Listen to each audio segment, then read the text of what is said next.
Oh, what a day! What a lovely day!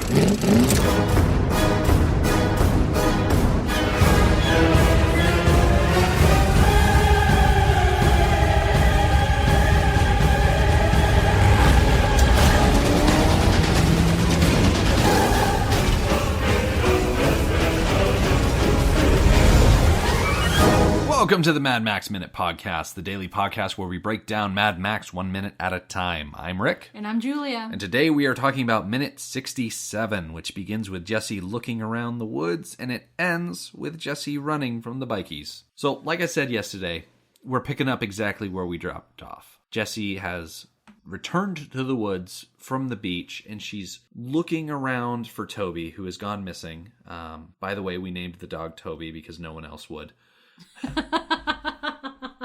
But as we're listening to the sounds of the forest, we're starting to hear things that just don't sound right.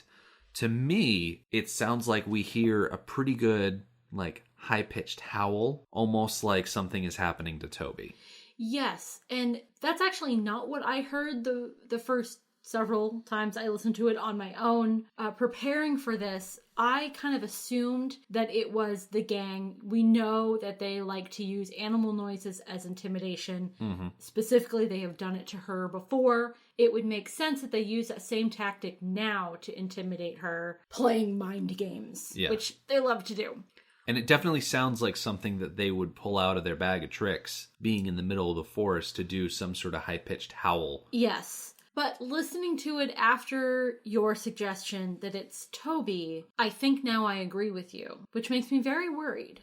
Because those are not natural dog noises. No. They are noises from a dog who is seriously in distress. Devil's advocate on that point, we need to take Toby's sound effects with a grain of salt, because they already had Toby when he was playing with Kundalini's hand, making whimpering noises. Yeah. Which is not an accurate... mischaracterizing what a dog would actually sound like when he plays with a severed hand. Yes. So I'm not sure that we can really trust dog sound effects to be accurate to what they intend to be communicating to us. Yeah. So I'm just going to keep that in mind, because it definitely sounds like a dog in serious distress, and I don't want to think about that. Yeah, it's not pleasant. No. That idea. So Jessie is scoping out the scene, trying to figure out where Toby went, trying to make sense of all the things that she's hearing in the forest. And we're going to see this minute specifically a lot of cuts. And it's not quite as many cuts as when the Acolytes were tearing apart the Chevy way back ago when Goose was still alive. But I feel like when the Acolytes are involved, we start seeing a lot more cuts, a lot more angles. And as their behavior accelerates and gets more intimidating or more violent, the more cuts we see. Mm-hmm.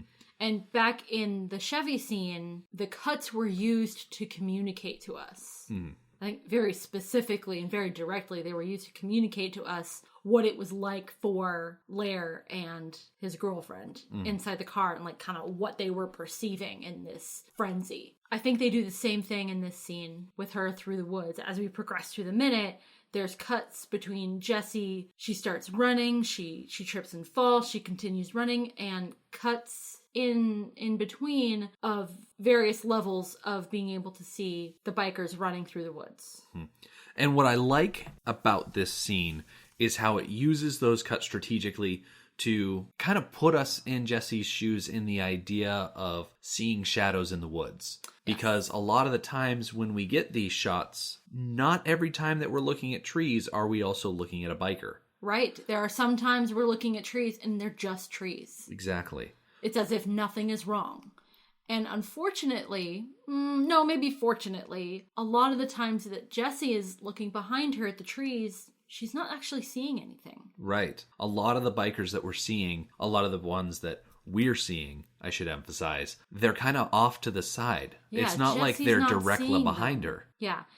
It's like And I think you made a comment about this off microphone. It's like the actors and the cameramen and all that are not even together. That Jessie is in her part of the forest at her time doing her scenes, and the bikers running around and doing their thing at a completely separate time. We never see them together. Right. As far as the acolytes and Jessie in the woods, they never actually meet. Yeah. It's a lot of suggested pursuing, and it kind of begs the question if they're technically there at all. Like, could us seeing the acolytes be a suggestion that Jessie is still worried about them being out there? Could it be a product of her paranoia? Exactly, because we're going to get to a point where she gets back to the farm and suddenly Toe Cutter and all his lieutenants are there at the farm too without running into anybody else. And this is not something that I necessarily entertained while I was prepping for this minute. I always took it at face value. Okay, we're seeing them in the woods, so they must just be in the woods. Right, but we don't have to take it at face value. It's a movie. Exactly. It could just be a suggestion. Yeah. It could be that just... This is how she's feeling. Yeah, she's... feeling like she's being chased and surrounded, and she's panicking. Yeah, she's played off the severity of what happened at the ice cream shop, and this is just kind of her subconscious worry and doubt and, for lack of a better term, paranoia sneaking in. It's very, very interesting. Now, there's a detail that crops up in tomorrow's minute that makes a definite case for the bikers actually being in the woods. That this isn't all merely suggestion, but as we go through this minute, with the cuts and the angles and where the bikers are showing up, you don't get a good sense of geography. And I know that a Mad Max movie not giving us a good sense of geography is nothing new, and it's nothing groundbreaking. Yeah, but in this scene, it's unsettling. Yeah, exactly. It's all about putting you off balance. The uncertainty of the geography is like another character in this scene. We feel just as unsure about what's going on as Jessie does. And we perhaps have more information, but as we've just discussed, that information may not be reliable. Exactly. Plus, there's the added fact, and I said this yesterday, it takes her 30 seconds to get to the beach, and it takes her way longer to get back to the farmhouse.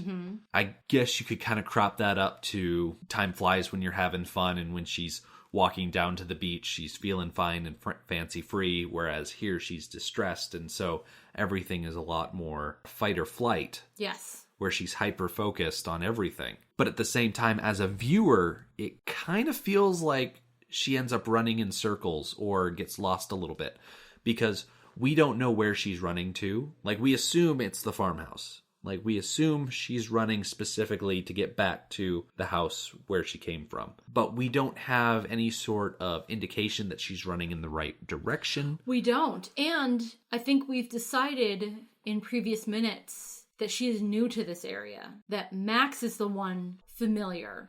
And that she is new. So she may not exactly know which way is which. Yeah. Her taking a wrong turn is entirely possible. Yes. And that's very scary, especially when you have the feeling that you're being followed and then you start to panic and you start to run. And in that panic, it matters a little less which direction you're running in, as long as you're using that adrenaline to run. To move, yeah. Yeah. And fight or flight doesn't specify where you're flying to. Exactly. As long as you're flying away, then you're satisfying that fight or flight. And speaking of flight, so Jessie is running through the woods. Yeah. And all of a sudden, out of nowhere, she trips on something and falls down into, like, pine needles or something like that. Yeah, a nice soft bed of fallen, dried out pine needles. Yeah. It's not the fall that stands out to me. It's the trip. Like, yeah. The circumstances of her hitting the ground are inconsequential to the transition period of her running to her falling. Because it just seems a little played up. Now, do you think that was her acting wasn't fantastic, or do you think it was the editing? We've seen some funky cuts before. I think as good as some scenes are with their cuts, there are also ones that are really not great. Yeah, I'm not 100% sure how strategic cutting could have saved this trip, because she's running, and then it almost looks like she does a little like hop and like turns her body to the side, kind of like a side leap. Yeah. Like they said, okay, it's like they said, okay, Joanne, what you're going to do is you're going to run, you're going to do a little hop leap, you're going to land on your back on this mattress that we have behind the camera. Yeah. She's like, okay.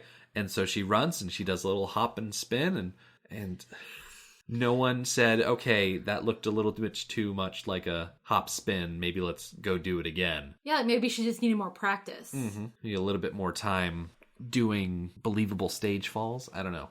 As someone who doesn't have a ton of experience with stage falls, I know I'm kind of like nitpicking.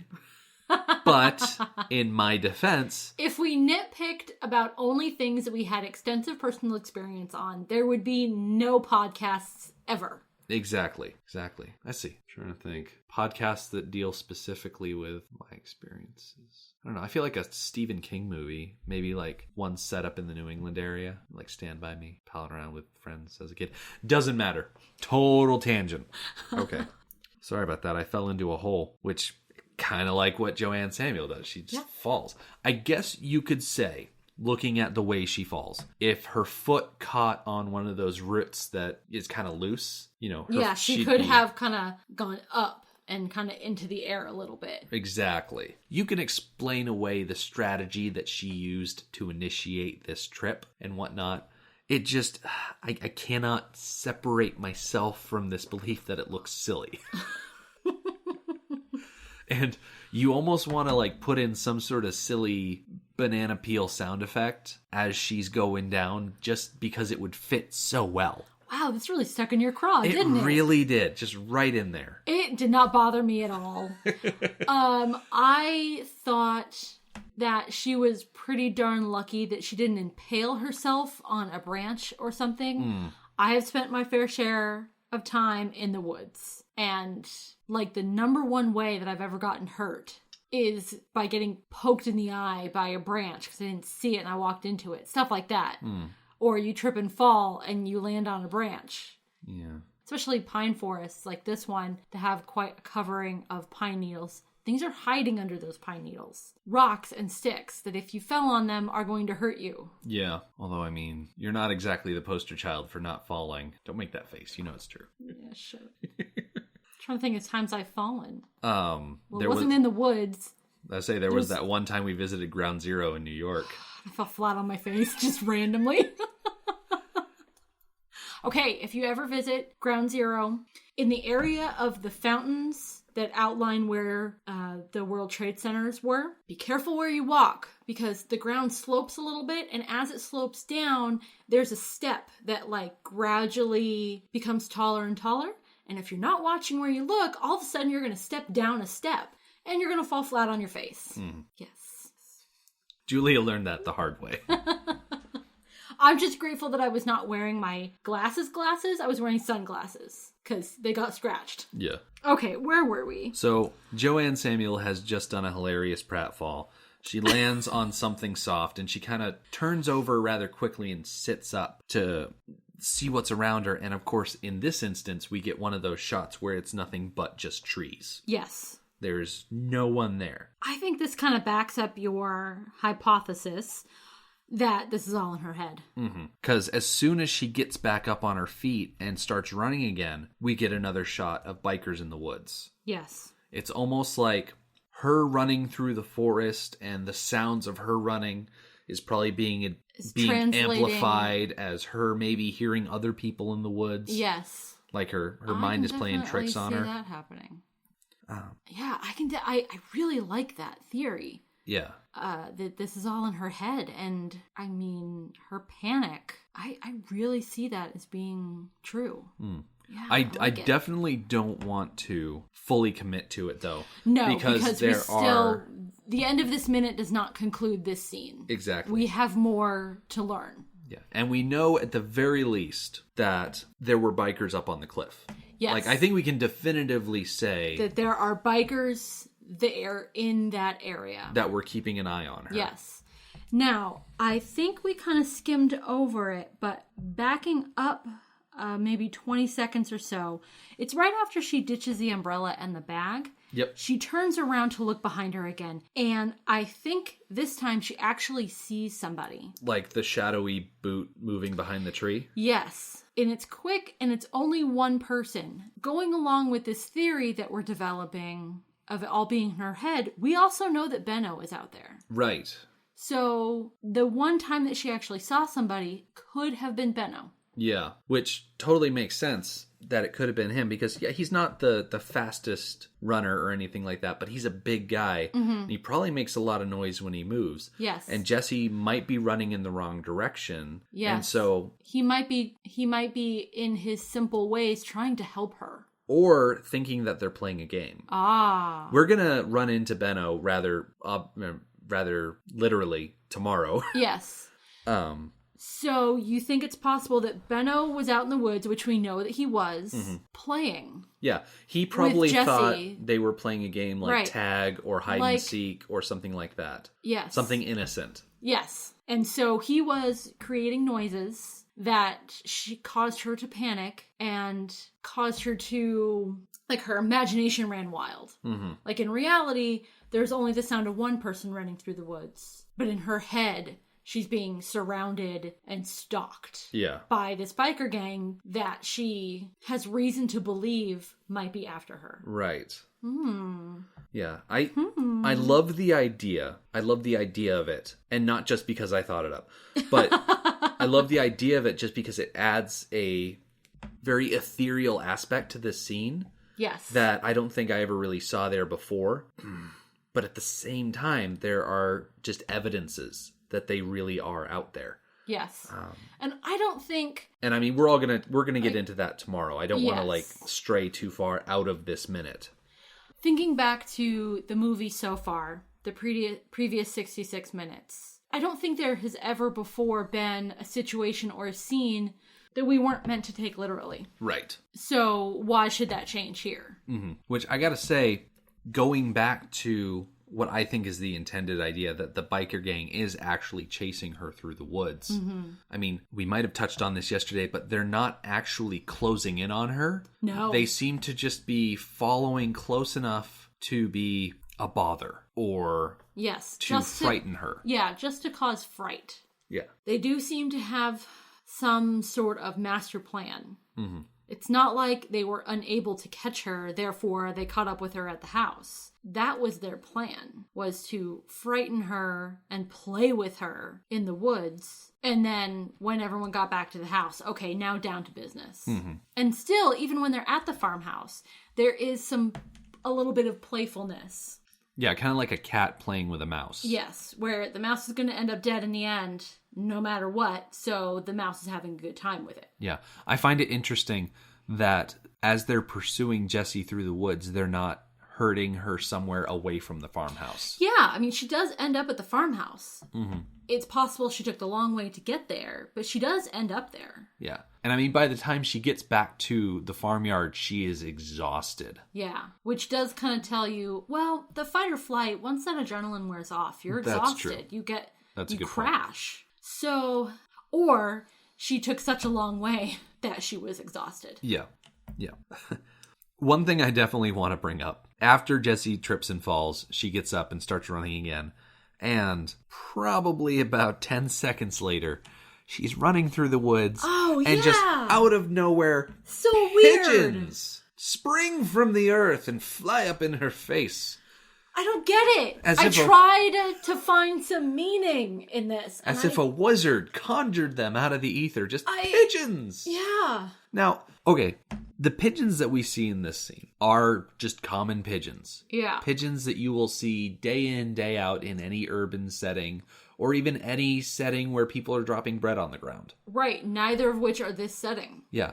And so the fact that they're out in the middle of the woods is kind of weird. And I kind of justified that by saying, okay, what birds are easy to train? Pigeons. Exactly. It's really easy to run out there and say, hey, bring 2 or 3 pigeons, we're going to put them in a box and then have them fly up in our actress's face. So like behind the scenes, I can understand pigeons. But as she's running through the woods, yeah, okay, I get you trip. I don't get sudden flock of pigeons.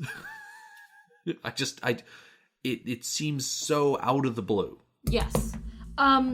You actually sparked a memory in my head of a book that is called Thornyhold, and it takes place in England in the 50s. Okay. I think. Anyways, young woman inherits a house. So she goes to the house and she's, cleaning up. She goes room to room to room to room to cleaning up. Well, she finally makes her way to the attic and finds out that the previous owner, her great aunt, has been keeping pigeons up there. And the pigeons... that's not a good thing to discover long after the fact. Well, the pigeons had all left because they weren't getting fed. Oh, okay, good. So she cleans up because it's, a pigeon... Is there a name for it? A pigeon... Like a coop? I guess so. I'm sure there's a better name for it, but I'm going to call it a pigeon coop.